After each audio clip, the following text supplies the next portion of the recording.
Hello. Hello.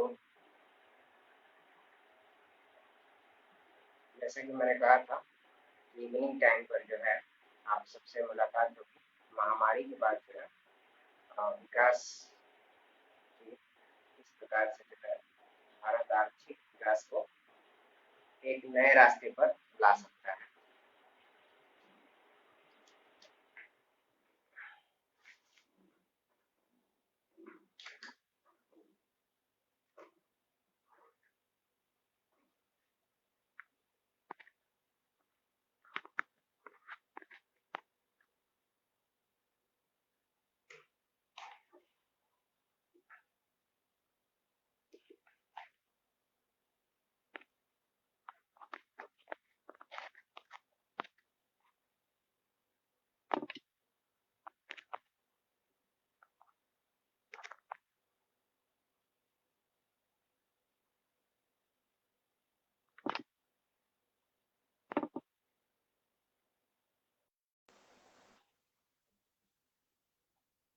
Add किया अभी आपको। हाँ।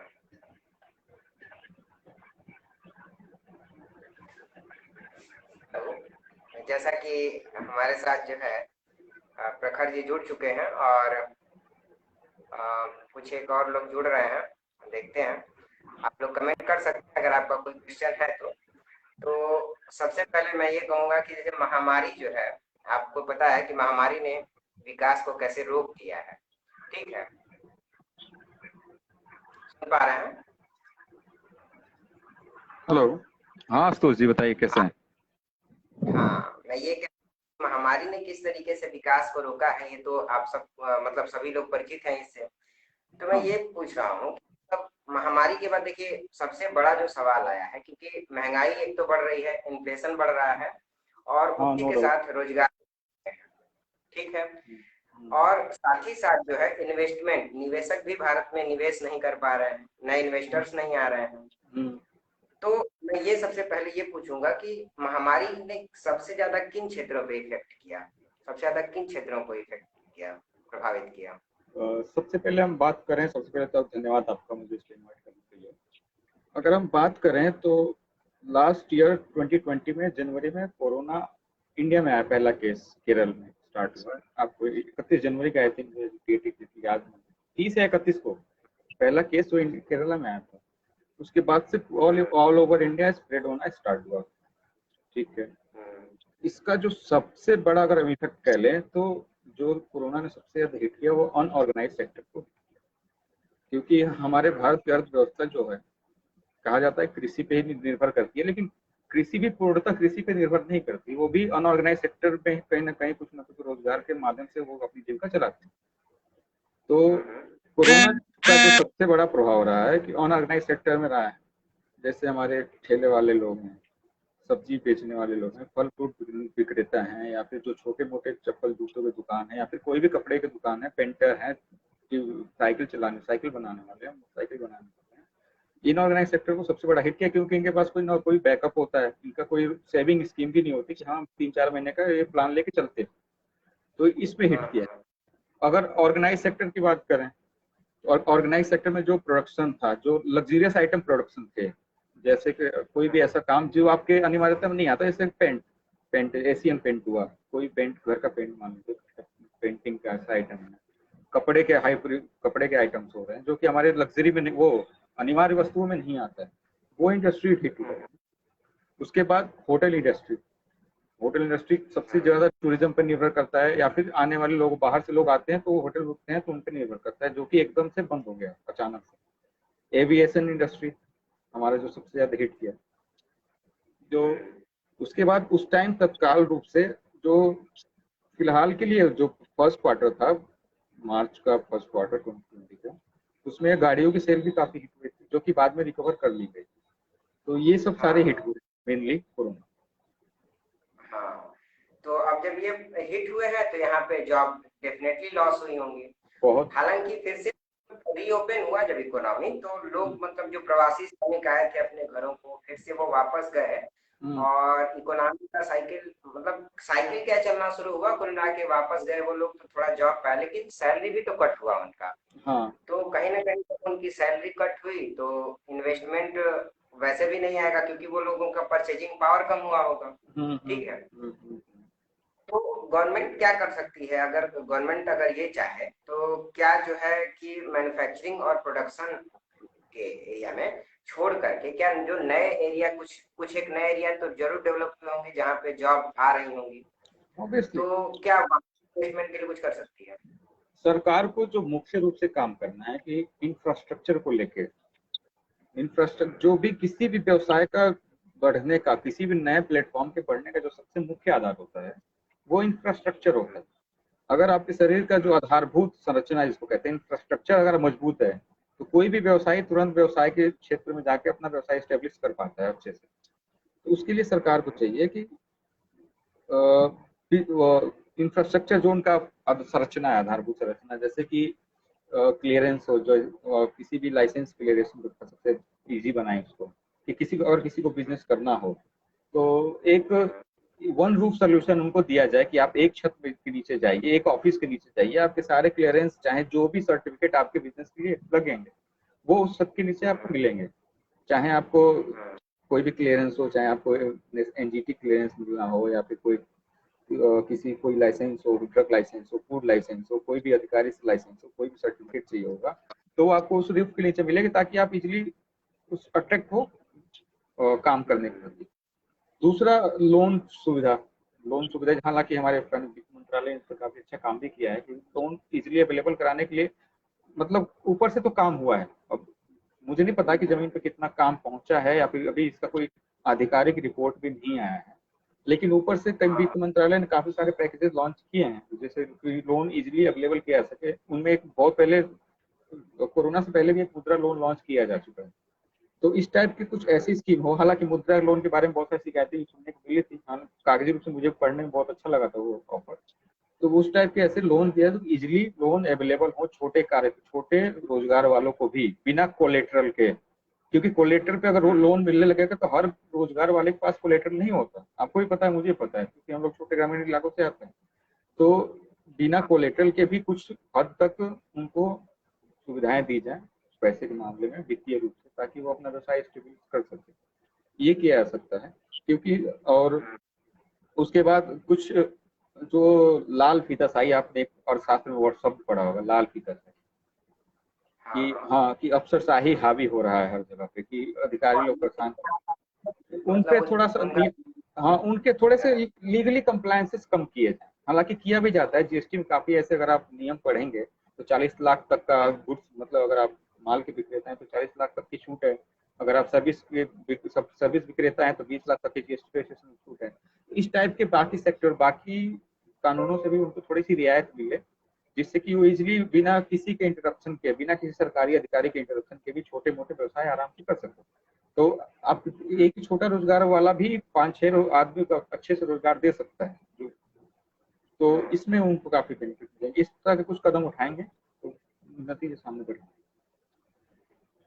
अच्छा, एक चीज और है कि जैसे महामारी के बाद स्कूल बंद हो गए, ठीक है, और बच्चे काफी प्रभावित हुए, और साथ ही साथ जो इन सेक्टर में पढ़ाने वाले टीचर्स रहे हैं वो काफी प्रभावित हुए हैं, उनके भी जॉब्स गए हैं। तो ये बच्चों पे क्या इफेक्ट हुआ होगा, और ये आर्थिक रूप से कैसे, मतलब क्या प्रभावित कर सकता है? देखिए बड़े शहरों की अगर हम बात करें, जैसे कि मैं दिल्ली में रहता हूँ, तो यहाँ पे सैलरी को लेकर बहुत दिक्कतें नहीं सामना करना पड़ा है शिक्षकों को, जहाँ तक है, क्योंकि यहाँ पे कानून मीडिया भी हाईलाइट में रहती है, हमेशा रखती है इस चीजों को। और दूसरा यहाँ पे फीस कलेक्शन भी प्रॉपरली हुए हैं, तो बड़े शहर में तो उतना प्रभावित नहीं किया है शिक्षकों को, हालांकि सरकारी को तो कहीं भी नहीं किया है सरकारी शिक्षकों को। लेकिन जो छोटे शहरों में टीचर्स जॉब कर रहे हैं जिनकी 5-6 हजार 4,000 5,000 सैलरी है, वहाँ पे बहुत दिक्कतों का सामना करना पड़ा है, क्योंकि फीस कलेक्शन आगे से हुआ नहीं, तो ऑब्वियस सी बात है मैनेजमेंट फीस नहीं दे पाएगी, तो फीस नहीं मिलेगा तो सैलरी नहीं देगी ना, लॉजिक सी बात है। तो हाँ, तो यहाँ पे दिक्कतों का सामना तो हुआ है, नो डाउट, इस पे कोई शक तो है नहीं किसी को भी, सबने ये माना भी है कि हम शांत हो जाए। बच्चे भी, मुझे लगता है कि साइकोलॉजिकल रूप से बच्चे भी प्रभावित हुए हैं कहीं ना और कहीं इससे। साइकोलॉजिस्ट बहुत प्रभावित हुए हैं। अगर तुम देखो कि पढ़ाई के मामले में देखो कि जो क्लास डिस्कशन होता है, क्लास में जो चीजें पढ़ाई जाती है, क्लास में जो किसी का प्रेजेंस बहुत बड़ा प्रभाव लाता है। सिंपल सी बात है, अगर कोई व्यक्ति आपके सामने खड़ा है, उसकी उपस्थिति ही आप में काफी चीजें बदलाव कर देती है। अब किसी की अनुपस्थिति, किसी को आभासी रूप से, किसी को वर्चुअल पढ़ाना, तो वो तभी संभव है जब एक मैच्योर लड़का हो या लड़की, मैच्योर मतलब छात्र छात्राएं हो, तो वो आराम से पढ़ सकते हैं कि चलो हाँ, उनको पता है कि हम नहीं पढ़ेंगे नुकसान हो। जैसे कि अगर आप बड़े लेवल की पढ़ाई, जैसे कि IAS PCS के एग्जाम्स हैं या फिर CA के एग्जाम्स हैं, उनको ऑनलाइन पढ़ाया जा सकता है। कि हालांकि पढ़ाया जाता था, मैंने भी CA के कई क्लासेस ऑनलाइन ली हैं जब मतलब कोरोना का कहीं नामो निशान नहीं था, तब भी मैंने वर्क फ्रॉम होम बैचेस लिए हैं, क्योंकि हमारे आर्टिकल होते थे, ट्रेनिंग होती थी, ऑफिस जाना होता था। तो उस लेवल पर तो आके ठीक है, लेकिन छोटे बच्चे, उनको नहीं पता है कि नहीं पढ़ेंगे तो हमारा नुकसान होगा, फायदा होगा। उनको बताया भले जाता होगा कि आप नहीं पढ़ोगे तो नुकसान होगा, लेकिन उनको एक्चुअली में उनको रियलाइज नहीं है ये बात का कि नहीं पढ़ेंगे तो मेरा बहुत नुकसान हो जाएगा आगे जाके। तो उनके लिए क्लास में जाके पढ़ना बहुत जरूरी है। और आभासी ये वर्चुअल क्लासेस बहुत ज्यादा ठीक तो है, मतलब कुछ हद तक आपका नॉलेज चला रहा है, लेकिन लॉन्ग रन में बहुत फायदा नहीं देगा। और कहीं ना कहीं मुझे लगता है कि फ्यूचर में इन बच्चों को हिट करेगा ये चीजें, क्योंकि वहां पे इनकी कम्युनिकेशन स्किल वगैरह गड़बड़ होगी। हाँ, जैसे ऑब्वियसली बहुत बात। सारे खास करके ऐसे ही, हाँ अब वो नए जगह पे एडमिशन लेंगे तो उनकी क्या स्थिति होगी वही जाने। हाँ, ऑब्वियसली देखिए क्या होता है कि जब आप क्लासरूम में जाते हो, आपको बताइए कई सारी चीजें तो हमें दोस्तों से डिस्कशन में ही पता चल जाती है कि हमने ये सवाल उठाया, चार दोस्तों ने समझा दिया, फिर मन में कोई डाउट आया तब तक किसी और स्टूडेंट ने पूछ लिया, या उसके डाउट से हमारा डाउट क्लियर हो गया। टीचर ने आपके चेहरे को भाप के आधे सवाल से डाउट क्लास में पूछ लिया आपसे, आपको नहीं बता पाए तो आपको समझा दिया। आपस में डिस्कशन होता है, ग्रुप डिस्कशन होता है, कंपटीशन होता है। अगर आप क्लास में बैठे हो, दो को ज्यादा मार्क्स आ गए तो आपको भी लगता है यार मुझे भी आना चाहिए, तो आप कंपटीशन के बाद से भी आप आगे बढ़ते हो। वर्चुअल क्लासेस में क्या है, आपको पता ही नहीं है कि सामने वाला कितना मार्क्स पा रहा है, आप कितने मार्क्स पा रहे हैं, उससे आप ना मिल रहे हैं ना आप जुड़ रहे हैं। आप देखो ना, जैसे आप एक्चुअल क्लास में आते हो तो एक लड़का कहीं और से आता है या आप कहीं और से आते हो, उससे मिलते हो, उससे बातें करते हो, उसके कुछ स्किल्स आप सीखते हो, आपकी कुछ स्किल्स वो सीखता है, उससे बातें करते हो, उससे अपनी भावनाएं शेयर करते हो, कुछ गलती होती है बताते हो, हर चीज होता है ना, दोस्ती अपनी अपनी वो बात होती है। तो ये सब चीजें बच्चे जो इसको एक वर्ड दे अगर हम, तो इंटरपर्सनल स्किल जिसको कहा जाता है, वो बच्चों को इंटरपर्सनल स्किल, इसमें बच्चे काफी पीछे हो जाएंगे अगर ये वर्चुअल क्लासेस 3-4 साल चला तो। इसका नुकसान तो होगा। मेरे ख्याल से कहीं ना कहीं गवर्नमेंट को कोई एक प्लान करके और स्कूलों को धीरे धीरे रीओपन तो करना ही चाहिए, नहीं तो फिर बाद में ये बच्चे कहीं ना कहीं कारपोरेट सेक्टर में जॉब करने लायक भी नहीं होंगे। अगर 12th पास करता है मान लीजिए कोई, हाँ और अगर 12th के बाद डायरेक्ट अगर कुछ डिप्लोमा करके जॉब करना चाहता है तो फिर उसको जॉब की अपॉर्चुनिटी उतनी अच्छी क्रिएट नहीं होगी, क्योंकि उसका इंटर नहीं होगा। हम्म। अच्छा, एक चीज है, ये अच्छा क्वेश्चन है अच्छा, कि मतलब इसमें क्या है, इन्फ्लेशन नहीं, बढ़ा, एक ठीक चीज है। मैं थोड़ा सा ऐड करना चाहूंगा इसमें कि सही बात है कि अच्छा, एक मिनट, थोड़ा सा इंटरप्शन है बीच में। कॉर्पोरेट जॉब्स जितने होते हैं टोटली इंटरपर्सनल स्किल पे डिपेंड करते हैं। 90% तो कह ही सकते हैं हम कि उसके साथ कि इंटरपर्सनल स्किल वहाँ पे बहुत मैटर करता है, क्योंकि वहाँ पे आपको क्लाइंट्स डीलिंग होती है, आपको हर जगह कम्युनिकेशन स्किल इंटरपर्सनल स्किल पे ही काम होगा, क्योंकि कॉर्पोरेट में आप इंटरनेशनली भी डील करते हो, बहुत सारे लोगों से मिलना होता है। तो उसके लिए आपको इंटरनेशनल इंटरपर्सनल स्किल डेवलप करना है, उसके लिए क्लासेस जाना पड़ेगा, क्लासेस कहीं ना कहीं जाना पड़ेगा, आपको कई लोगों से मिलना पड़ेगा, बातचीत करनी पड़ेगी, टीचरों से बात करनी पड़ेगी। जो क्लास के बहस होती है ना, वो बच्चों में इंटरपर्सनल स्किल बहुत अच्छे से डेवलप करती है। तो ये पॉइंट तो रहेगा ही है। जी आगे पूछिए। अच्छा, ह्यूमन डेवलपमेंट एक बात आ रही है ना यहाँ पे कि जैसे मानव विकास कहीं ना कहीं होना चाहिए। हम्म और इंडिया, क्योंकि सबसे बड़ा जो है युवाओं का देश है भारत, ठीक है। हम्म तो कहते हैं कि युवाओं को ट्रेंड करने के लिए क्या गवर्नमेंट को कुछ करना चाहिए, प्राइवेट सेक्टर को खुली छूट देनी चाहिए कि आप इन्हें ट्रेंड करो, आप इन्हें जॉब दो, और इसके बाद महामारी के बाद ऐसा होना मेरे ख्याल से नहीं, तो ज्यादा अच्छा मुझे लगता लगता है है। कि गवर्नमेंट गवर्नमेंट सेक्टर को बहुत ज्यादा इसमें इनरोल नहीं किया जा सकता है, क्योंकि उसके पास पहले से ही बहुत सारे काम पड़े हैं उसके पास में, नीतिगत रूप से या फिर प्रशासनिक रूप से। सरकार अगर प्रशासन और नीतिगत रूप पे ही फोकस रहे तो ज्यादा बेटर है। स्किल जहां तक बात रही युवाओं में स्किल डेवलपमेंट की या फिर उनको नया ट्रेनिंग देने की, तो जैसे हमारे स्किल इंडिया चलता है, स्किल इंडिया, कुशल भारत या स्किल इंडिया है, हाँ? सन 2016 में या 15 में? 16 में, हाँ। तो ये है, लेकिन जमीनी स्तर पर बहुत ज्यादा प्रभावित करना है अगर चीज को, तो प्राइवेट सेक्टर को खुली छूट देनी पड़ेगी आर्थिक रूप से। नीतिगत सरकार क्या करे कि नीतिगत नियंत्रण अपने पास रखे, और आर्थिक रूप से और कुछ अन्य चीजों से, जैसे आर्थिक रूप से अगर ले ली जाए और नीचे तक ट्रेनिंग के मामलों में भी, तो हाँ, तो उसको खुली छूट दी जाए कि आप अपना वो आर्थिक रूप में जितना भी प्रभावित कर सकते हो, जितना भी आप एक्सटेंड कर सकते हो, विस्तार कर सकते हो, करो, ट्रेनिंग खुद दो। आर्थिक रूप से जहां उनको छूट मिलेगी वो अपना एक्सपेंशन करेंगे, बिजनेस एक्सपेंशन होगा जब प्राइवेटों का, तो वो रोजगार के अवसर ज्यादा पैदा करेंगे, और जब रोजगार के अवसर ज्यादा पैदा होंगे, जब बिजनेस ज्यादा पैदा होगा तो रोजगार के अवसर ज्यादा पैदा होंगे, रोजगार के अवसर ज्यादा पैदा होंगे तो ज्यादा भर्तियां होंगी, तो हार करके प्राइवेट सेक्टर को ट्रेनिंग ज्यादा से ज्यादा दिलवाना पड़ेगा। तो अगर निजी क्षेत्र इसमें ज्यादा काम करे तो ज्यादा बढ़िया रहेगा। सरकारी, आपको पता ही है सरकारी कितना ट्रेनिंग देता है। जॉब नहीं क्रिएट होगी तो कहीं ना कहीं परचेजिंग आएगी कैपेसिटी लोगों के पास, और परचेज जब चीजें होने लगेंगी तो इन्वेस्टमेंट बढ़ेगा ही डेफिनेटली। हाँ, ये तो है। जॉब क्रिएट, हाँ। अच्छा, सरकार ने मतलब 2 साल पहले का मेरे ख्याल से जो बजट था उसमें 5 ट्रिलियन इकोनॉमी की का ये लक्ष्य रखा था, और मेरे ख्याल से ये अचीव हो भी सकता था 2024, 25, 26 जब तक वो अचीव हो। कहीं ना कहीं इसमें मुझे लगता है कि अब एक डिले होगा, या फिर ये अचीव करना थोड़ा ज्यादा मुश्किल होगा, अभी बहुत टाइम था। नहीं, आई थिंक 2019 के भाषण में, अगर मैं गलत हूँ तो आप सही करिएगा इसको, 2019 के भाषण में किया था ना, तो चुनाव जीतने के बाद का इंडिया 15 अगस्त के भाषण में उन्होंने, हमारे प्रधानमंत्री जी ने इसका उल्लेख किया था।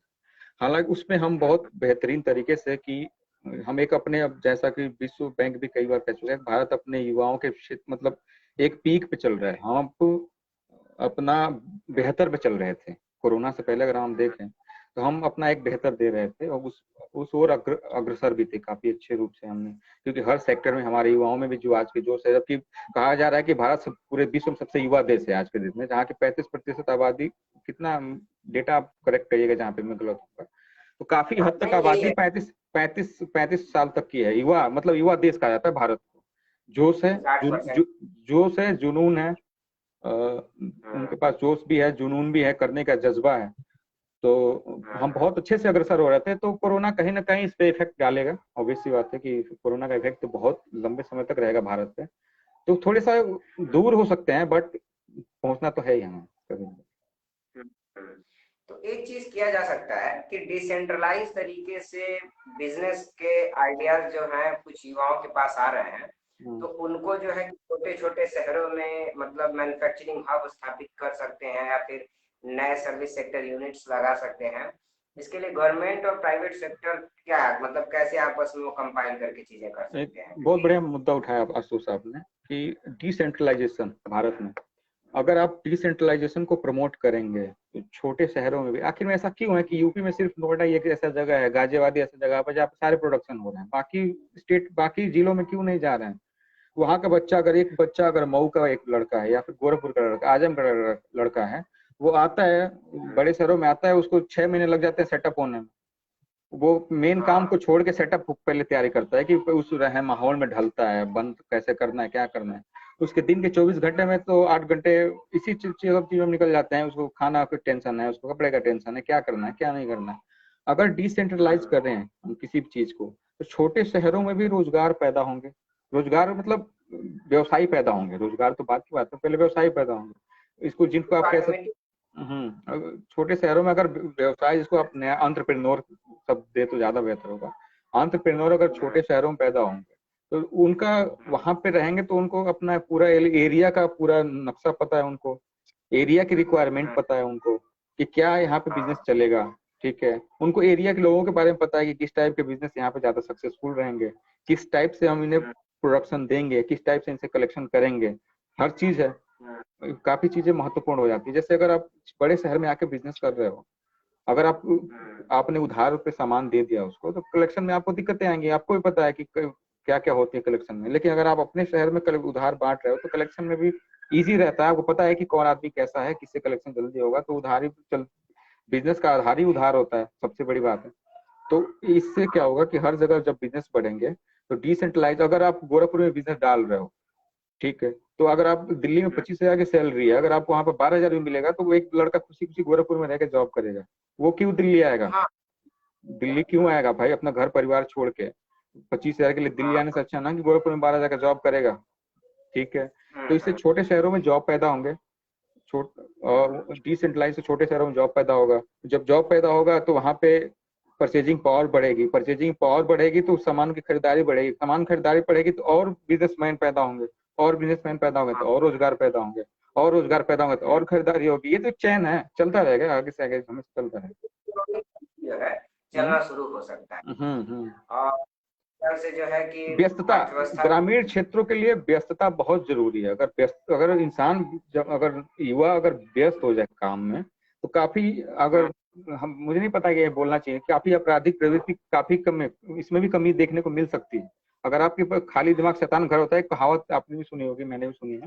तो जब व्यस्तता बढ़ेगी तो काम भी बढ़ेगा, काम बढ़ेगा तो फिर बाकी चीजों में दिमाग कम लगेगा, तो बिजनेस इसी तरह अर्थव्यवस्था ग्रोथ कर सकते हैं। अगर आप चाहें कि दिल्ली, अहमदाबाद, मुंबई, कोलकाता और बेंगलुरु के सहारे देश की अर्थव्यवस्था को एक ऋण प्रदान करे तो वो संभव नहीं है, आपको छोटे शहरों में, छोटे जिलों में जाना पड़ेगा। हम्म। और इसके लिए कहीं ना कहीं मुझे लगता है कि छोटे शहरों का जो इंफ्रास्ट्रक्चर है उसको बहुत मजबूत करने की जरूरत है, जैसे सड़कें वहां पर अच्छी करने की जरूरत है। बहुत बहुत मोबाइल अच्छी बात, नेटवर्क। बहुत अच्छी बात उठाई है आपने आशुतोष। तो वही कह रहा हूँ ना कि दिल्ली जैसे शहरों में हमारे मंत्रीगण बैठते हैं, लोग दिल्ली बैठते हैं, लखनऊ बैठते हैं, उनको शायद जमीनी स्तर पर आधारभूत संरचनाओं का बहुत ज्यादा ज्ञात नहीं है या फिर ज्ञात करना नहीं चाहते। मैं बताऊं आपको, लास्ट जुलाई में हम एक अग्रणी गांव से आते हैं, हम लोग भी, हम और आप भी अग्रणी गांव से आते हैं जहाँ के लोग अच्छे अच्छे पदों पे हैं और अच्छा गांव कहा जाएगा। वहां पे भी अगर पिछले, मैं जुलाई से वर्क, जैसे मेरा वर्क फ्रॉम होम चल रहा है अभी, मैं जुलाई से था मई तक अपने गांव में था, इंटरनेट की प्रॉपर अरेंजमेंट नहीं थी। आपको भरोसा नहीं होगा, मैं 2-3 गांव में रह के आया, मौसी के यहाँ भी गया था, आपकी जिले में भी गया था, कई जगह। अगर आप इस समय भी, अगर आप गांव में भी, अच्छे जगहों पे भी, बाजार में भी अगर आप इंटरनेट की फाइबर ऑप्टिक्स नहीं पहुंचा पाए हैं तो ये कहीं ना कहीं आपका सिर्फ एक कागजी परियोजना बंद करना रह जाए। हालांकि नरेंद्र मोदी जी ने काफी इस पे अच्छा काम करने की कोशिश की थी कि इंटरनेट हर जगह पहुंचे, रिमोट एरिया में पहुंचे, लेकिन पहुंचा नहीं अभी। तो बिना इंटरनेट के, बिना बिजली के, बिना किसी मजबूत व्यवस्था के, अगर आप चाहेंगे कि छोटी जगह पे भी बिजनेसमैन हो, अगर मैं अपने गांव में डेटा सेंटर चलाना चाहूँ तो संभव नहीं है ना। आप सोच के देखो, मैं 10 लोगों को लेके अगर चाहूँ कि मेरा एक डेटा सेंटर अपने गांव में चलाऊं, तो इंटरनेट नहीं है वहां पे। 2G 3G से बिजनेस तो चलेगा नहीं, आपको फाइबर ऑप्टिक्स चाहिए ही चाहिए। तो ये समस्या तो है, अब इसके लिए जैसे समस्या।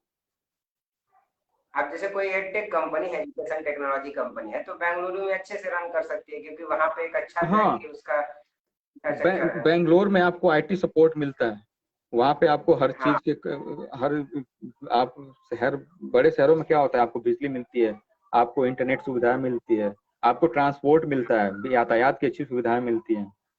तो ये जहाँ पे यातायात सुविधाएं मिलेंगे तो लोग ज्वाइन, आपके कर्मचारी आएंगे, ऑफिस कैसे आएंगे? सिंपल सी बात है। सबसे मुख्य बात है, बड़े शहरों में सुरक्षा मिलती है। दिल्ली में क्या है कि हाँ। बिजनेसमैन से आप धन उगाही नहीं कर सकते हैं। अगर आज अगर आप छोटे शहर में भी अगर आप 2 करोड़ का बिजनेस करने लग जाओ तो 10 लोग तो आपसे धन उगाही के लिए आएंगे, कस्टमर तो बात की बात है। है कि छोटे शहरों में प्रशासनिक मशीनरी को मजबूत करने की जरूरत है। अगर छोटा व्यवसायी आता है तो हम्म। उसको ऊपर से किसी तरीके की परेशानी ना हो, और कि कोई मांगने आ जाए अभी चौथे दिन मैं पे। और कुछ कुछ मुख्य प्राधिकरण। बिंदु बताऊं, मैं कुछ मुख्य बिंदु इस पर रखना चाहूंगा जो कि छोटे शहरों में बिजनेस करने के लिए बहुत जरूरी है।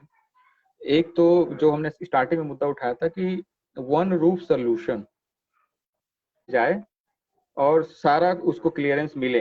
टाइम ले लीजिए, आप अपने हिसाब से लीजिए, 10 दिन, 15 दिन, 1 महीना, जल्द से जल्द, जितना जल्दी हो सकता है, एज सुन एज पॉसिबल, जैसे ईमेल में लिखते हैं ना, एज सुन एज पॉसिबल, तो जितना जल्दी हो हाँ। सकता है उसको क्लियरेंस मिले, वन रूफ सोल्यूशन। एक जगह गया तो उसको हाँ। वहीं जीएसटी क्लियरेंस मिले, वहीं उसको एनओसी मिले, पोल्यूशन से भी वहीं उसको एनओसी मिल जाए, वहीं उसको ड्रग लाइसेंस भी मिल जाए, वही मतलब वही उसको सारे लाइसेंस जितने सर्टिफिकेट चाहिए उसको वहां पे सोल्यूशन मिले। बिजनेस कर सके, सरकारी हाँ ऑफिसेस में उसको जाना पड़े, क्योंकि लाइन कहाँ लोग लगाना। हाँ, तो उसके बाद तात्कालिक सुविधाएं उसमें, ये आपको उसमें आ जाएगा। दूसरा कि छोटे बिजनेसमैनों को कम कंप्लायंसेस को कह लीजिए, विधिगत क्या कहेंगे उसको, कि मतलब उसको कम कानूनों से गुजरना पड़े। हालांकि इस पे हाँ, जैसे मैं हूँ, अगर मैं कोई फूड प्रोसेसिंग यूनिट लगाना चाहता हूँ और मुझे 10 जगह दौड़ाया जाने लगा, तो मैं क्यों लगाऊंगा, मैं कहूँगा अरे रहने दो भैया। हाँ, अभी तो जीएसटी आने के बाद काफी हद तक चीजें सुधर गई हैं। अगर आप वैट की कल्पना कर लीजिए, अगर आप वैट ऑफिस कभी गए हों, तो अगर एक बिजनेसमैन वैट ऑफिस जाए तो पहले ही बिजनेस से भाग जाएगा। भाई साहब इतने ऑफिस घुमाते थे वो, इतनी बार कल आना परसों आना, उस काउंटर पे जाओ, इस काउंटर पे आओ, एसबीआई वाली फीलिंग आती थी पूरी, उस काउंटर पे जाओ, उस काउंटर पे आओ।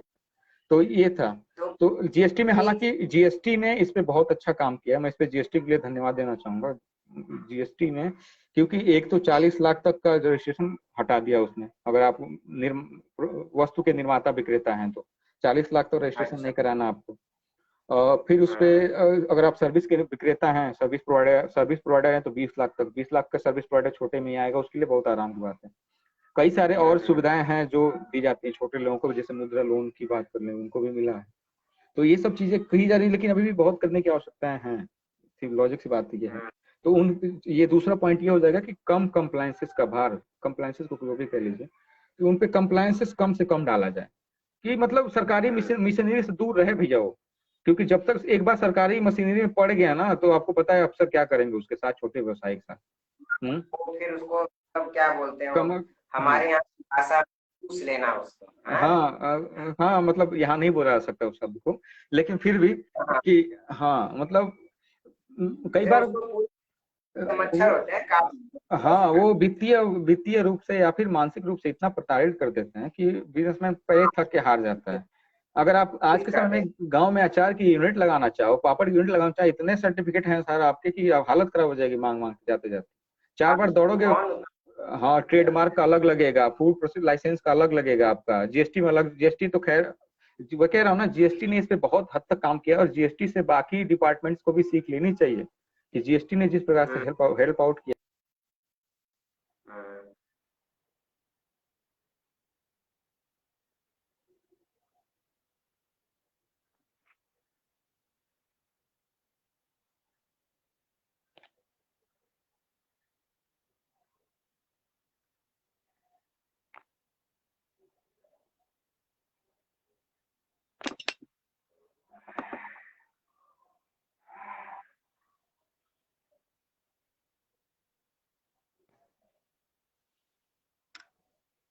हाँ, माफी चाहता हूँ, पता नहीं सॉरी, कट गया है। हाँ थोड़ा सा था, दिक्कत आई थी। हाँ, तो जीएसटी से मैं इस पे क्या था कि जीएसटी डिपार्टमेंट से, जीएसटी कानून से बाकी लोगों को बहुत सारी चीजें सीख लेनी चाहिए कि छोटे व्यवसायी को कैसे परेशान नहीं किया जा सकता है। जीएसटी में 2-3 पॉइंट मैं आपको गिनाऊंगा। एक तो लिमिट 40 लाख की लिमिट है, जो कि सबसे बेहतरीन बात है। दूसरा, अधिकारी का जो जो इस अभी एक नया है कि आपको बिना अधिकारी से मिले जो आपके जो आप पे केसेस हैं, वो ऑनलाइन सुनवाई होगी उन सब चीजों का। ऑनलाइन आपको मतलब मोस्ट ऑफ द बिजनेसमैन को ऑफिसर्स से मिलना ही नहीं पड़ता है। छोटे बिजनेसमैन, सारा काम ऑनलाइन होता है, डिपार्टमेंट उनको जाना ही नहीं है। आप ऑनलाइन रजिस्ट्रेशन कराइए, ऑनलाइन डॉक्यूमेंट जमा कराइए, ऑनलाइन वो सर्टिफिकेट वो वेरीफाई करके ऑनलाइन आपको सर्टिफिकेट देंगे। ऑनलाइन रिटर्न भरिए, ऑनलाइन पेमेंट करिए, हर चीज जीएसटी में ऑनलाइन है। फेसलेस जो सिस्टम है जीएसटी में, वो बेहतरीन है। बाकी लोगों को भी सीखना चाहिए कि, क्योंकि अगर आप एक बार ऑफिस गए तो वही होगा, फिर आप समझ रहे हैं मैं क्या कहना चाह रहा हूँ। तो इन सब चीजों को बेहतरीन चीजें हैं। फेसलेस ट्रायल की बात है कि आप काफी चीजें फेसलेस करिए ना। अगर अधिकारी से आपको पता ही नहीं है कि आप किस अधिकारी से बात कर रहे हैं, अधिकारी आपको पता ही नहीं है किस क्लाइंट से बात कर रहा है, तो आपसे घूस मांग ही नहीं सकता है। हाँ, डेफिनेटली जो है, तो भ्रष्टाचार कम होगा उससे कहीं ना कहीं। हाँ तो हालांकि जो है कि भ्रष्टाचार सूचकांक जो आता है, उसमें इंडिया जो है अभी आज भी उसी प्लेस पे है, वो ऊपर नीचे नहीं हुआ है। जो भी हो, भ्रष्टाचार तो हुआ है, लेकिन उतना कम नहीं हुआ नहीं, है, खैर। देखिए दो शब्द होता है, एक भ्रष्टाचार होता है, एक शोषण होता है। हाँ भ्रष्टाचार हाँ रहे रहे ना रहे, मैं उस पर बहुत ज्यादा टिप्पणी नहीं करूंगा। हाँ, लेकिन शोषण नहीं हाँ होना चाहिए छोटे व्यापारियों का। भ्रष्टाचार तो रहेगा ही, वो तो भ्रष्टाचार है, क्या कहते हैं, एक सिक्के के दो पहलू है। जहाँ पे लोग हैं वहां पे जरूर ऊपर नीचे थोड़ा बहुत दाएं बाएं, वो तो हर कंट्री की बात है। हाँ, शोषण, अगर शोषण से बचाना है हमको, छोटे व्यापारियों को शोषण से बचाएं तो जाके बिजनेस डेवलपमेंट हो जाएगा।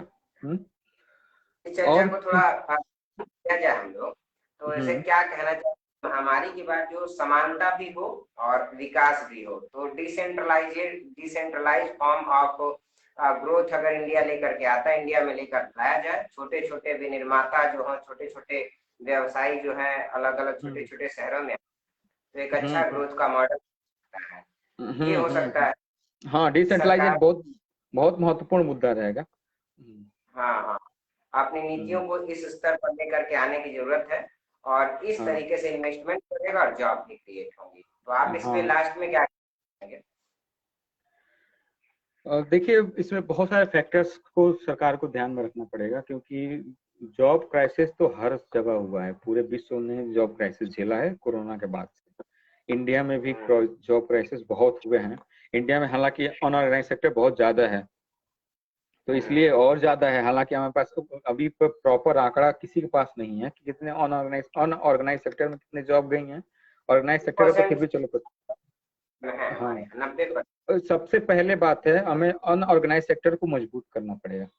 हालांकि इसमें हाँ एक अच्छा काम किया गया है, जनधन योजना अगर आप देखें, जनधन हाँ, योजना के तहत, क्योंकि बात आप जो है, जनधन योजना अगर आप एक देखें कि जमीनी स्तर पे बहुत अच्छा काम हुआ है, क्योंकि एक छोटे स्तर का व्यवसाय जिसको अनऑर्गेनाइज सेक्टर का भी, उसमें जब पैसे रखने लग जाएगा, ठीक है, तो एक लूप में आएगा। जब वित्त एक लूप में आता है ना, तो उससे पता चलता है कि हाँ, हमारा देश में ऑर्गेनाइज सेक्टर क्या कर रहा है, कितना ग्रोथ, कितना कंट्रीब्यूशन करता है।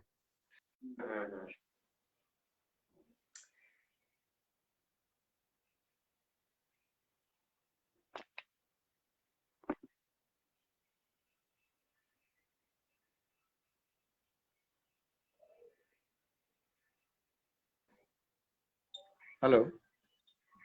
हाँ हाँ, माफी चाहूंगा दोस्त, थोड़ा सा डिस्टरबेंस आ रही है अचानक से। यहाँ पे बारिश भी बहुत है ना, आज दिल्ली में बारिश हो रही है, आपको पता है ना? है, थोड़ी बहुत डिस्टरबेंस तो आती रहेगी, इतना तो। हाँ, आज दिल्ली में बहुत बारिश भी हो रही है, खुशी की बात है। एक हफ्ते गर्मी झेलने के बाद आज बारिश फील कर रहे हैं हम लोग। कल भी थोड़ी सी बारिश हुई थी, आज भी बारिश हुई थी। श्रोता लोग को भी इधर पता फैन चले कि बंद। दिल्ली में बारिश का मौसम।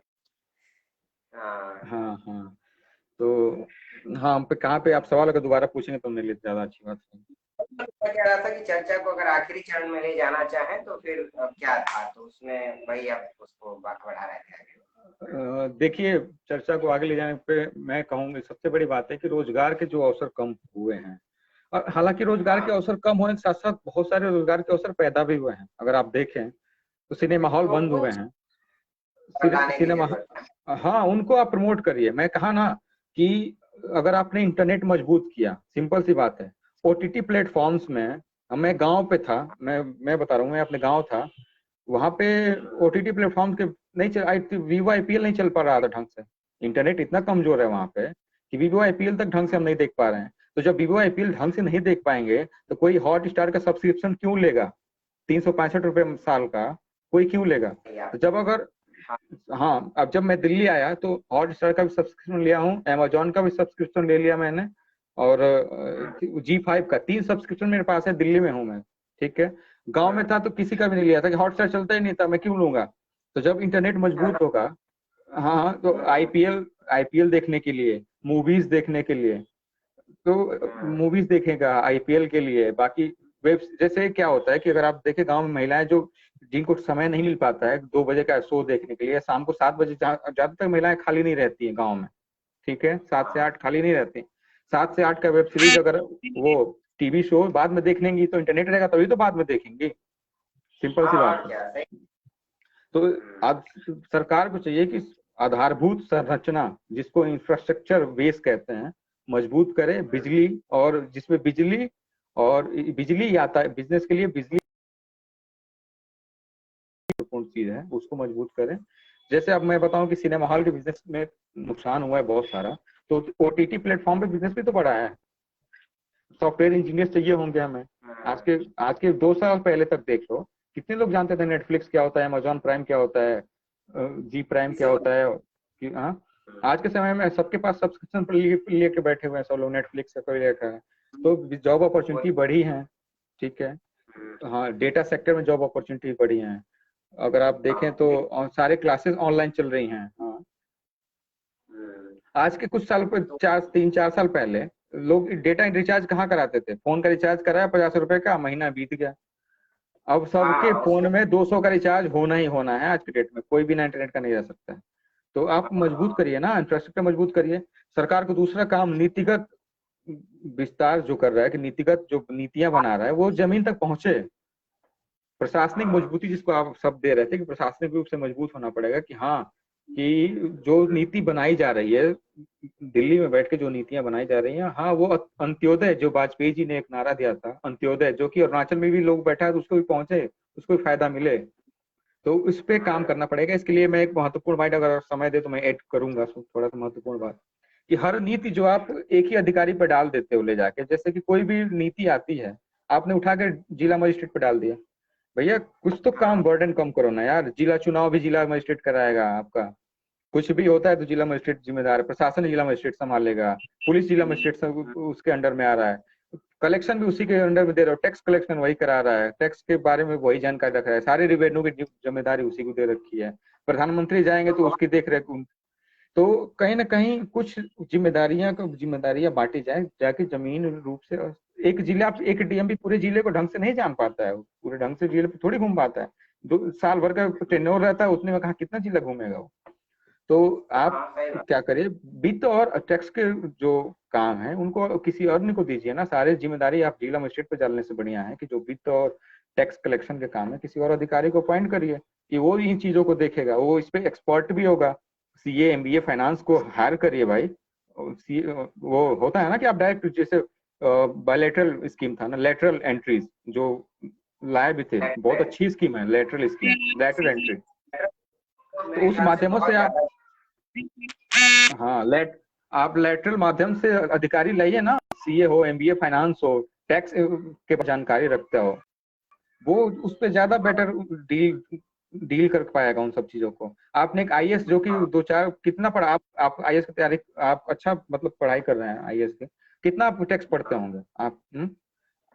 सही बात है, वो टैक्स जो है कि अगर एक सीए हो तो वो ज्यादा हाँ तो आप लेटरल माध्यमों से कलेक्शन वाले पार्ट को, रिवेन्यू वाले पार्ट को डीएम से हटा के उनको एक अलग चार्ज दिया जाए, ताकि वो इन सब चीजों पर फोकस कर पाए।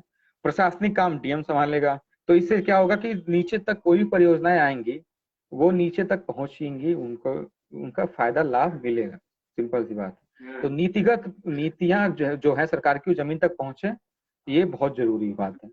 आधार वो करके काम करने की जरूरत है, कुल मिला करके ये भी चीज है। और नीतियों को जो देरी हो रही है, लूपहोल्स जो आ रहे हैं उसको कम करने की जरूरत है। हाँ लूपहोल्स, माफ कीजिए आवाज नहीं है आपकी। मैं ये कह रहा था कि जैसे लेटरल एंट्री अगर होती है तो नीतियों मतलब नीतियां बन गई, उसमें तेजी रहेगी क्योंकि वो क्षेत्र के जानकार। सही बात है ना। अगर आप लेटरल एंट्री से अगर आपने अपने क्षेत्र में बढ़िया काम किया, जैसे अगर आप शायद परिचित हो कभी इनके बारे में पढ़िया, गिरीश आहूजा, डॉक्टर गिरीश आहूजा हम लोग के लिए तो भगवान है एक तरह से। टैक्स के मतलब टैक्स के बारे में वो आई थिंक आज के डेट में पूरे भारत में सबसे ज्यादा जानते हैं वो। फिर भी वो आईएएस नहीं है, उनको बहुत अच्छा पोस्ट नहीं दिया जाता। सीबीडीटी में चेयरमैन रह चुके हैं, वो अच्छे पोस्ट पे रह चुके हैं। अब उनको ले आइए ना सीबीडीटी चेयरमैन, लेकिन अब नियम क्या है, सीबीडीटी चेयरमैन आईएएस ही बन सकता है। ये कौन सी बात है भाई? एक गिरीश साहू ले आओ ना, गिरीश आहूजा को फाइनेंस डिपार्टमेंट को एक अच्छा पोस्ट दो, कि ताकि वो फाइनेंस सेक्रेटरी बनाओ उनको। एग्रीकल्चर सेक्टर में किसी को बड़ा पद देना है तो आप एग्रीकल्चर के किसी विशेषज्ञ को लेके आओ ना। हाँ अब बिना बीएससी एजी किए अगर आप किसी कृषि, बीएससी एजी है ना डिग्री हमारे देश में, बीएससी एजी, हाँ उस वाले को ले आओ ना, कि वो एग्रीकल्चर का संभालेगा। आप आईएएस उतार दे रहे हो, धान की रुपाई उसको पता नहीं है कैसे होती है। हाँ तो पढ़ के गया है, वो थोड़ा बहुत जान रहा है। अब जैसे देखिए मैं एक सिंपल सी बात, नहीं क्या होता है कि लोग कहते हैं अनुभव, लोग कहते हैं कि अनुभव से सीख जाएगा। वो अनुभव से सीखना और एक पद्धति से सीखना चीज अलग अलग होती है। पद्धति से कोई आदमी अगर पढ़ के आया हो टैक्स के बारे में तो वो ज्यादा बेटर समझ पाएगा ना। हाँ और आप कितने दिन तक किसी को सिखाएंगे, इसमें प्रशासनिक लॉस भी तो हो रहा है। हाँ आप, हाँ हाँ, तो लेटरल एंट्री को बढ़ाया जाए, हर क्षेत्र में उसके विशेषज्ञ को रखा जाए। अब इंडिया में रूल क्या है कि कोई भी सचिव आईएएस ही बनेगा। क्यों भैया, फाइनेंस सेक्रेटरी बनाओगे किसी चार्टर्ड अकाउंटेंट जो एक एक्सपर्ट रहा हो 30-40 साल में।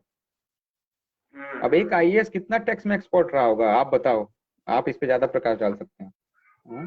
सही बात है। तो मेरे ख्याल से 10 या 12 पन्ने लोग पढ़ के और उसके बाद वो ट्रिक लगा करके वो सेलेक्ट हो जाते हैं। और हाँ अगर उनको रेवेन्यू डिपार्टमेंट, तो फिर वो कितना टैक्स काटेंगे, बात सही है।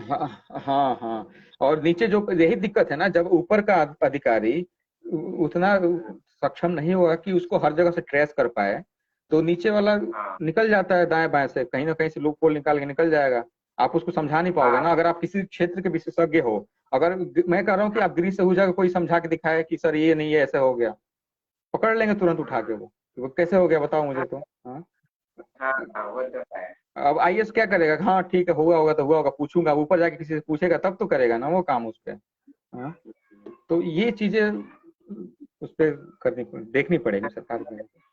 इस पे एक अच्छा कदम है, लेटरल एंट्री का मैं बहुत सपोर्टर हूँ। मैं भी रहा हूँ, क्योंकि हालांकि मैं तो प्रशासनिक अधिकारी के लिए देखता हूँ वैकेंसीज वगैरह पे कभी कभी।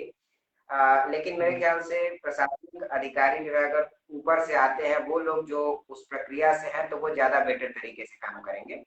और बाकी हाँ सबको चांस चाहिए, क्षमता होनी चाहिए, तो लोग तैयारी करके भी उस प्रक्रिया से आईएएस बन सकते हैं, और बने क्यों ना बने भाई, वो बनना चाहिए।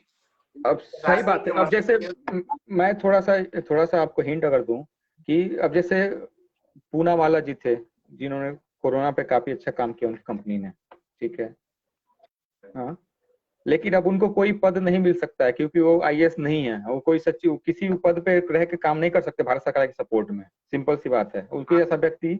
हाँ, तो इस टाइप के व्यक्ति को लाओ ना, अगर मानो कोरोना कोवैक्सीन के संचालन के लिए कोई अगर इस टाइप का बिजनेसमैन लाते जो उसको ज्यादा पता हो, एम्स के डॉक्टर को ले आके उसमें बनाते कुछ करते, तो ज्यादा बेटर से हो सकता था ना। अब उसमें भी आपने लगा दिया डीएम एसडीएम को, भाई बांटो कोरोना का वैक्सीन, तो कैसे होगा काम। हाँ वो तो है। जैसे अगले जो हमारा चर्चा का जो एपिसोड होगा, उसमें हम लोग जरूर स्वास्थ्य के बारे में अगर चर्चा करें कि हाँ, क्या अच्छा लगेगा अगर स्वास्थ्य। आप किसी दिन मुद्दा उठाइए। हाँ। हम्म।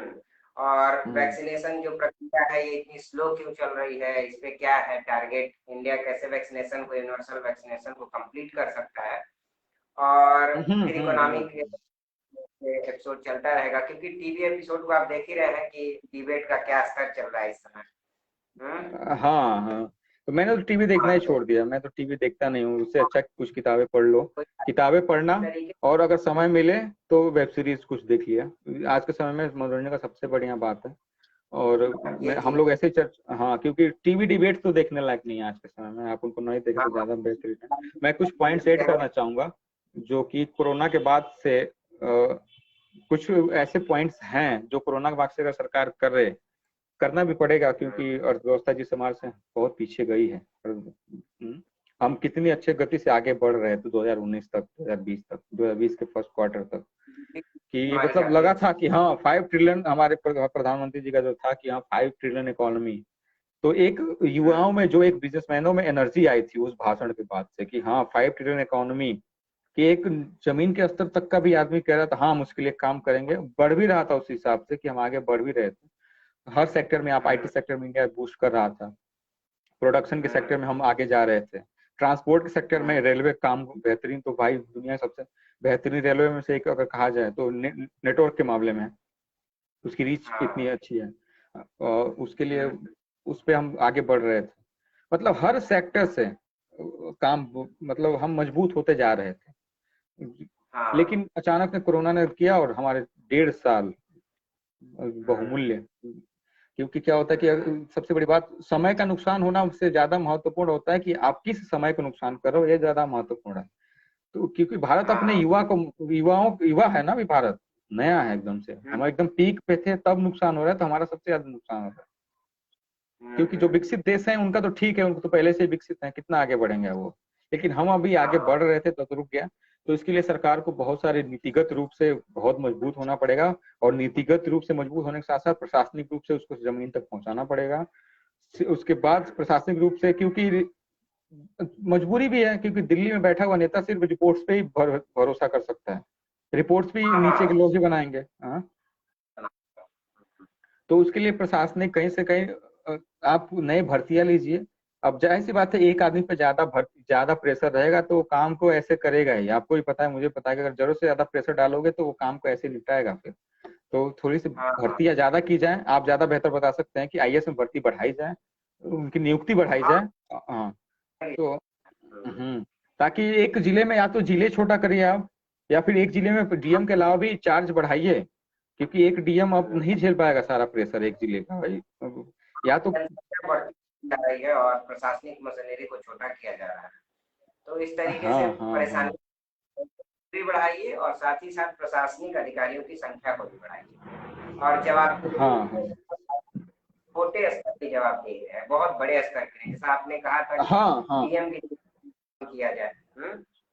अब वो डिस्ट्रिक्ट भी वही काम कर रहे हैं, मजिस्ट्रेट के रूप में भी वही काम कर रहे हैं, मतलब सारे काम कलेक्शन रेवेन्यू कलेक्शन उनके पास है, टैक्स कलेक्शन उनके पास आ रहा है, प्रशासनिक काम उनके पास आ रहा है। कोई पीएम के दौरा है तो उनके पास जिम्मेदारी है, सुरक्षा के सारे लेखा जोखा उनके पास आ रहा है।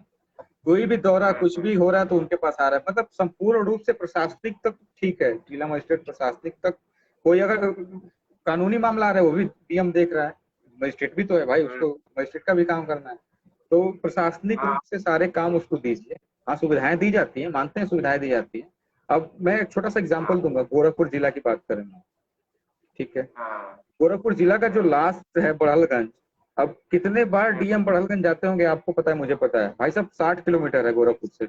हाँ, जिला अधिकारी आवास है हरिओम नगर में, जिला अधिकारी ऑफिस है, जिला अधिकारी कलेक्ट्रेट देख रहे हो कचहरी के पास है। वहां से कौन जाएगा बड़हलगंज 60 किलोमीटर दूर, कितने दौरे लगा लेते होंगे वो। हाँ, छोटा जिला करो ना, जिले छोटे करिए। और देवरिया जिला, इतना बड़ा जिला बना रखा है आपने, जिला एक जिला देवरिया पूरा जिला संभाल रहा है, देवरिया जिला संभाल। तो और सबसे बड़ी बात, गोरखपुर क्या है, गोरखपुर सिटी डीएम अलग बनाई है ना, गोरखपुर सिटी डीएम अलग बनाई है, विलेज सिटी। जैसे गोरखपुर में 2 लोकसभा है, एक बांसगांव लोकसभा, एक गोरखपुर लोकसभा है। ऐसे ही नेताओं को जहाँ कुछ सहूलियत है वहां तो 2 कर दिया उन्होंने, ठीक है। लेकिन जहाँ पे डीएम 2 चाहिए वहां पे डीएम 2 नहीं बना रहे, वहां पे तो एक डीएम भाई संभाल तू पूरा देख ले भाई यहाँ से। अब गोरखपुर का डीएम सीएम का भी तो गोरखपुर संभाल लेगा कि तुम्हारे जाएगा बड़हलगंज संभाल लेगा। तो जिले छोटा करिए तो जिले छोटा करिए। याद है, मेरे ख्याल से लॉकडाउन लगा हुआ था गोरखपुर में और बड़हलगंज पूरा खुला हुआ था, मैं था वहां पे। तो क्या प्रशासनिक मसले को कुछ पता ही नहीं है खुला है क्या बंद, और पुलिस वाले भी चार्ज दिया। आप प्रैक्टिकली देखिए ना, जैसे हम लोग तो जमीनी जुड़े लोग हैं तो हमको प्रैक्टिकली पता है कि संभव नहीं है, 60 किलोमीटर दूर है वहां से जिला। और 60 किलोमीटर तब है जब आप सीधे सीधे आएंगे, भ्रमण करते हुए आएंगे तो 4 दिन बाद पहुंचेंगे वहां पे। हाँ सही बात है। एक डीएम 4 दिन, अब एक डीएम 4 दिन दौरा तो करेगा नहीं। हाँ, और भी तो काम है, आपने उसको इतने काम सौंप रखे हैं कि बेचारा वो नहीं। हाँ, अब जैसे यूपी में चुनाव है फरवरी मार्च में, अब डीएम आपसे कुछ नहीं करेंगे, अब चुनाव प्रक्रिया में काम बिजी रहेगा। अभी जिला पंचायत का चुनाव था, बेचारे उसमें बिजी थे डीएम सारे। अभी जिला पंचायत संभाला है, अभी त्रिस्तरीय चुनाव संभाला है, अप्रैल मई त्रिस्तरीय चुनाव संभाला गया उनके द्वारा। उसके बाद अभी जिला पंचायत अध्यक्ष का चुनाव संभाला है, फिर विधानसभा चुनाव संभालेंगे। तो आप चुनाव आयोग, चुनाव अधिकारी के लिए भी उन्हीं को दे रहे हो, टैक्स कलेक्शन उनके पास है, रेवेन्यू कलेक्शन उनके पास है, प्रशासनिक प्रेशर उनके पास है, पोलियो कितना पी रहा है जिले का बच्चा वो भी वही देख रहे हैं, कोरोना का वैक्सीन कितना लग रहा है वो भी वही देख रहे हैं। तो भैया कहीं ना कहीं आप स्वास्थ्य, समस्या क्या है कि आप स्वास्थ्य को टोटली प्रशासनिक पावर, प्रशासनिक कार्य डीएम के पास रहे, बाकी टैक्स के लिए, रेवेन्यू के लिए, चुनाव के लिए अलग लोग रखे जाए भैया, नहीं संभलेगा। फिर वही बात होगी ढाक के 3 बात। ऐसे कहीं रोजगार की, जो आज के टाइम पे रोजगार की सबसे ज्यादा जरूरत है, तो सरकार नए रोजगार लेके आएगी, क्योंकि मैं देख रहा हूँ कि प्रत्येक वर्ष कंपटीशन बढ़ रही है और सरकार वैकेंसी कम करती चली जा रही है। हाँ, ये समस्या तो है। आप 10 लाख पिछले साल जो है कि फॉर्म यूपीएससी में सबमिट हुए थे, और सीटें इस साल 792 कर दी गई, पिछले साल 800 के ऊपर सीटें थी। कि लगातार बताइए। सीटों की संख्या तो है, लेकिन वो वैकेंसीज में लोगों को जाने की संख्या बढ़ रही है। और कोविड के बाद क्या हुआ है, निजी क्षेत्र में अनियमितता आई है, तो लोग सरकारी क्षेत्रों की तरफ ज्यादा प्रीफर करें। तो ऐसे में सिविल सर्वेंट्स को का नंबर बढ़ाने की जरूरत है, और भी क्षेत्रों में सरकारी रोजगार लाने की जरूरत है। और होगा कि नहीं कहा जा सकता। नहीं, मैं थोड़ा सा इसमें बदलाव करना चाहूंगा आपके इस स्टेटमेंट में कि प्रशासनिक में तो चाहिए, प्रशासनिक में बहुत सारी भर्तियां चाहिए, जरूरत भी है। जैसे आपने कहा कि 850 से 792 भर्तियां हो गई, 100 भर्ती के लगभग कम कर दिया इन्होंने। इसको बढ़ाने की जरूरत है, प्रशासनिक रूप से कम कर, लेकिन छोटे स्तरों पे तृतीय और चतुर्थ श्रेणी के नियुक्तियों में सरकारी भर्तियों से ज्यादा जरूरी है कि आप प्राइवेट भर्तियां ज्यादा लाइए। हेलो हेलो हाँ, हेलो। तो तृतीय और चतुर्थ श्रेणी के भर्तियां जो हैं उसमें निजी क्षेत्र को ज्यादा मौका देना पड़ेगा। निजी क्षेत्र के लिए जो अवसर आएंगे ना, तो वो ज्यादा बेहतरीन विकल्प रहेगा हमारे देश के विकास के लिए। क्योंकि आपको पता है तृतीय और चतुर्थ श्रेणी के जो कर्मचारी हैं, उनका हाल, उनके कार्य क्षमता और कार्यशैली, क्षमता तो नहीं कहूंगा क्योंकि क्षमता पे किसी के सवाल नहीं उठाया जाना चाहिए, ना हम उठाने की स्थिति में हैं दोनों लोग, लेकिन कार्यशैली से मैं तो खुश नहीं हूँ। तृतीय और चतुर्थ श्रेणी के जो आपकी आवाज क्लियर कर्मचारी नहीं आ हैं। रही है मेरे पास। हेलो, एक मिनट। हेलो, आ रही है आवाज अब? एक मिनट, मुझे लगता है हाँ अब आ रही है। हेलो, हाँ क्लियर है आवाज मेरी, तो क्लियर है, मुझे क्लियर आ रही है आवाज आपकी। अब मुझे आ रही है आपकी आवाज मेरे पास। एक्चुअली बीच में कॉल आ गया था, मैं आपको फिर से जोड़ता हूँ। अच्छा,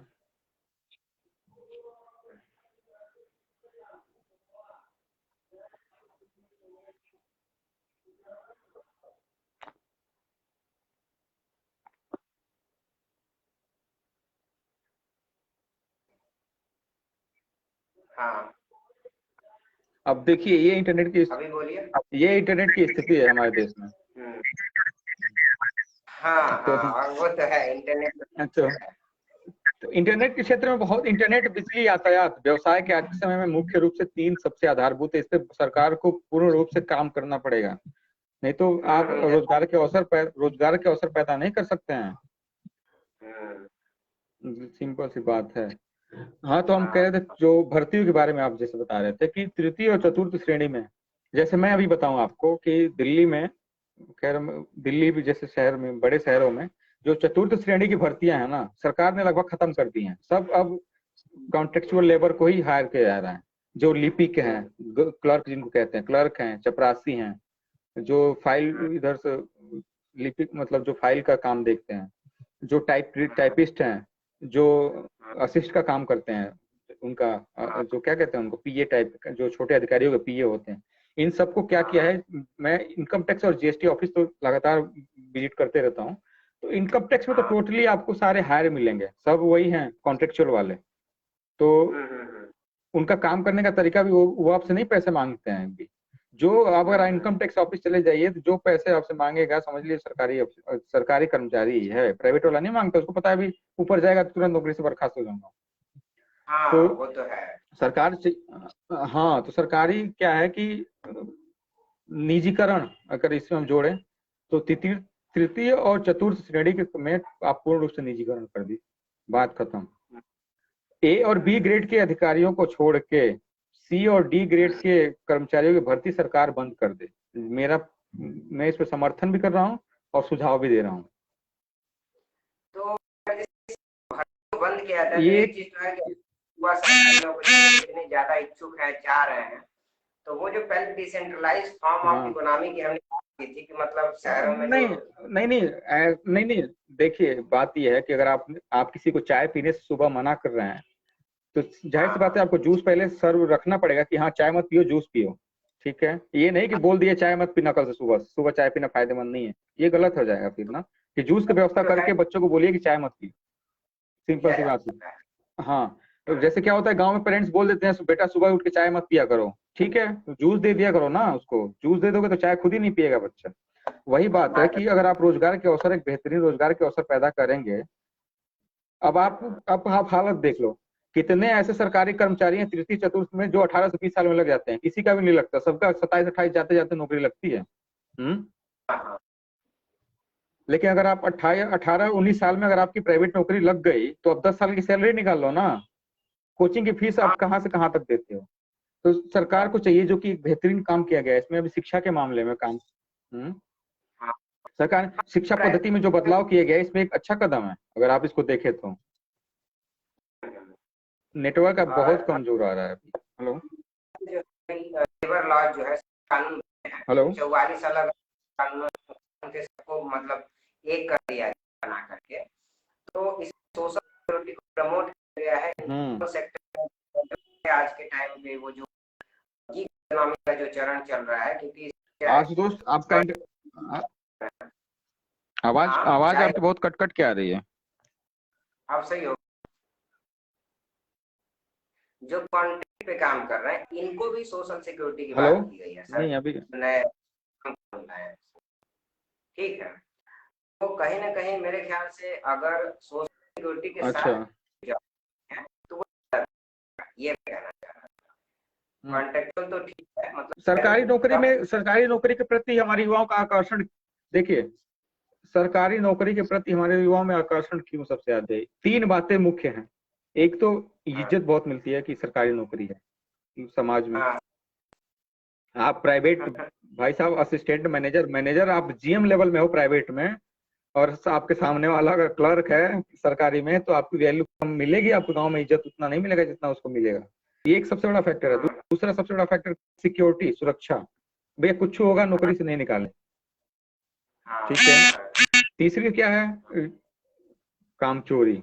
आप माफी चाहूंगा, नहीं करना चाहिए, लेकिन आराम, काम के प्रति जो आराम करने का उनका है कि काम नहीं करना पड़ेगा, तो काम नहीं करना पड़ेगा, ये चीजें तो सरकार अब देख ले रही है, क्योंकि सरकारी मास्टरों का जो हाल हुआ है इस चुनाव में, तो वो तो अब योगी जी टाइट किए हुए हैं। मतलब यूपी का तो मैं बता सकता हूँ कि ये जितने लोग बैठे थे सोच के कि काम नहीं करना पड़ेगा, काम नहीं करना पड़ेगा, उनकी चूड़ी तो टाइट हो रही है धीरे धीरे। चलो भैया, काम में मुख्य धारा का काम नहीं कर रहे तो चलो बाकी काम करो। जैसे सरकारी मास्टरों ने कोरोना में पढ़ाया नहीं है, लेकिन चलो भैया जो चुनाव में ड्यूटी करो, जनगणना करो, लेखपालों से राशन बंटवाया है। लेखपाल का और कोई काम तो था नहीं कोरोना में, तो लेखपाल या फिर मास्टरों से चलो भैया राशन बांटो, कोरोना वैक्सीन लगाओ। तो ये सब, तो ये काम तो धीरे धीरे कम हो रहा है कि आराम वाली चीजें तो अब कम हो रही हैं, ठीक है। दूसरा सुरक्षा है। तो जो आप बता रहे हैं कि नए लेबर लॉ में, मैंने भी थोड़ा बहुत अध्ययन किया है उस पर, कि नए लेबर लॉ में काफी हद तक सुरक्षा दिया जा रहा है। कि नए लेबर लॉ 1 अप्रैल से लॉन्च होना था, नहीं हो पाया किन्हीं कारणों से। हाँ, कि नए लेबर लॉ आने के बाद से काफी उनको सुरक्षा मिलेगा, तो आकर्षण बढ़ेगा युवाओं में। और तीसरा होता है, जब ये दोनों चीज हो जाएंगी तो अपने आप सरकारी जो सामाजिक इज्जत है उनको प्राइवेट वालों को भी मिलनी शुरू हो जाएंगी। सिंपल सी बात है। और जिस दिन ये हुआ ना कि प्राइवेट वालों को बराबर इज्जत मिलने लगी, तो फिर आकर्षण थोड़ा कम होगा, और मतलब क्या बोलते हैं, जो ये समता की बात होती है वो आएगा। हाँ, और देखिए, मैं अगर अपने लेवल बात करूं एज अ चार्टर्ड अकाउंटेंट की स्टडी के बाद की अगर मैं बताऊं, तो क्या होता है कि अगर आपने किसी भी सवर्ण को, तो मैं कह सकता हूँ जनरल कैटेगरी वाले को 26, 27, 28 से पहले नौकरी नहीं मिलती सरकारी। अगर मिल भी जाती है तो कोई भी ऐसा सवर्ण नहीं होगा जिसका 20-22 में नौकरी लगती है। सिंपल सी बात है, सरकारी चाहे पढ़ने में ब्रिलियंट रहा हो तब भी उसको 28 से 29 साल जाते ऐसे ही नौकरी लगती है, 27-28 में।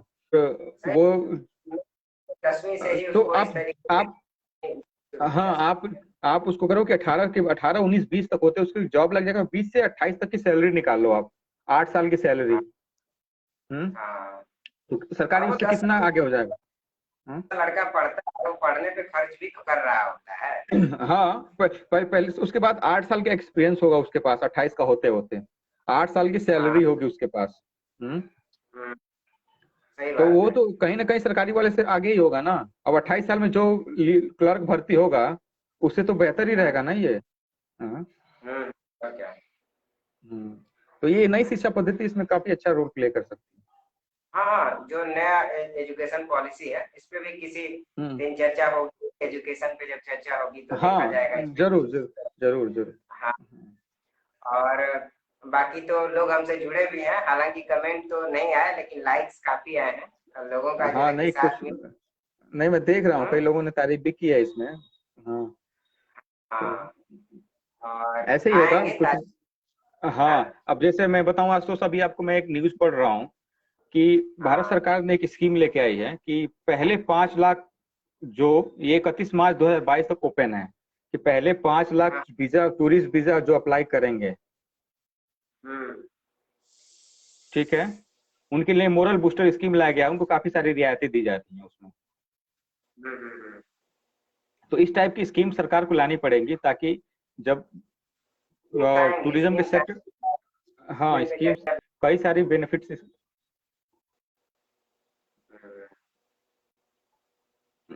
तो स्कीम्स लाए जो कि हर क्षेत्र तक पहुंचे, हर लोगों तक पहुंचे, ताकि हम कोरोना से आगे उभर पाए। बाकी देखते हैं, वैक्सीनेशन चल रहा है और वैक्सीनेशन जब कंप्लीट हो जाएगा, हाँ 70% की बात तो अमेरिका ने भी ओपन कर दिया, तो हम भी उम्मीद करते हैं जल्दी 70% कंप्लीट हो वैक्सीनेशन।